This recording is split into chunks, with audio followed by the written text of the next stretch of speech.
আরেকটা জিনিস মনে রাখতে হবে যে কেউ কারো রিজিকে ভাগ বসায় না, কেউ না।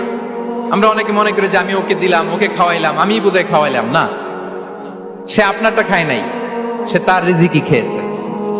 আমাদের ঘরে আমাদের বন্ধু বান্ধব আসে অনেক সময়, আমাদের ঘরে অনেক সময় অতিথি আসে, তাদেরকে আমরা আপ্যায়ন করি, তাদেরকে খাওয়াই।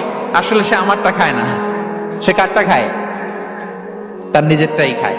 বিষ্ণু ইসলাম এটা খুব সুন্দর করে বলেছেন। ওনার কাজিন চাচাতো ভাই আব্দুল্লাহ ইবনে আব্বাসকে একদিন অনেক নাসিহা করছিলেন। করতে করতে এক পর্যায়ে তিনি বললেন, ওয়া আলাম, ইবনে আব্বাসকে বলছেন, ওয়া আলাম আন্না মা আসাবাকা লাম ইয়াকুন লিইখতিআক ওয়া মা আখতাআকা লাম ইয়াকুন লিইউসিবাক।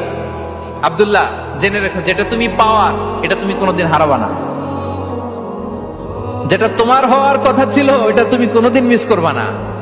আর যেটা তুমি পাওয়ার কথা না, গোটা বিশ্বের সব শক্তিকে হাতের মুঠোয় আনলেও সেটার দেখা তুমি পাবে না।